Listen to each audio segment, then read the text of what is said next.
Mr. Chairman, I'd like to discuss an issue concerning the registration of an aircraft where a constituent of mine has gone through kind of a nightmare experience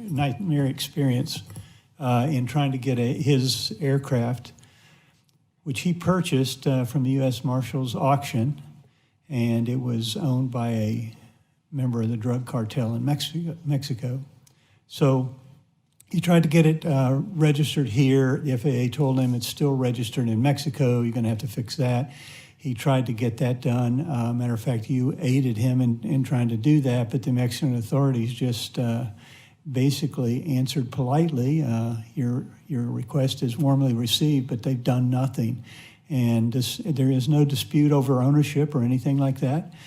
So the Mexican authorities, I think, are operating in bad faith. I mean, he hired a lawyer in Mexico. They told him that give me $150,000 and we'll get your plane registered for you, which is a little steep. It's plain and simple extortion, something. I don't know, whatever you want to call it. So the particular case kind of sheds light on a glowing flaw in U.S. policy because it's questioning the sovereignty of this country. In a sense, there's clearly a negative impact on citizens if a foreign government could stop a United States or a citizen here of getting an aircraft registered. It's like some kind of hostage. So anyway, I guess my question is, what's the next step if the Mexican government continues to refuse to give him or to deregister the plane in Mexico?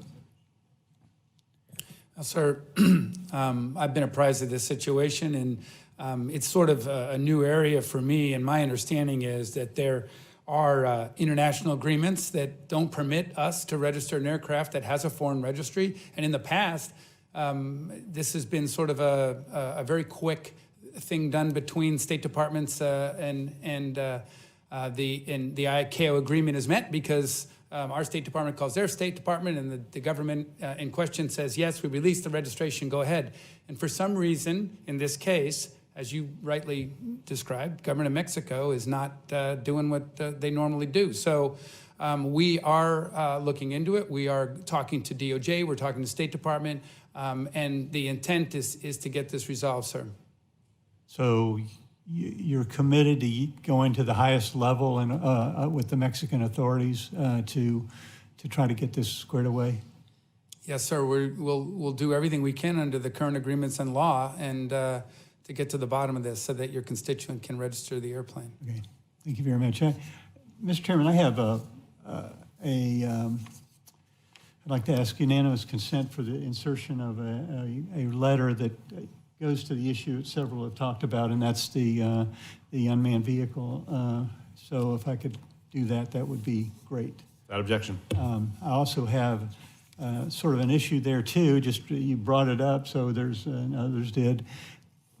I'm a district where there are parks, theme parks, bunches of them, big ones. They're worlds in some cases. And so there is real concern about that in that area too, and how they're going to be able to proceed, especially even some of the smaller parks really I'm more concerned, how they're going to proceed in getting some sort of ability to stop UAS activity in proximity to their park. So I just throw that in to say I'm in on whatever we can do to speed that up. I know twice it was in one of our reauthorization bills, and anyway, it'd be good to get on it. Yield back.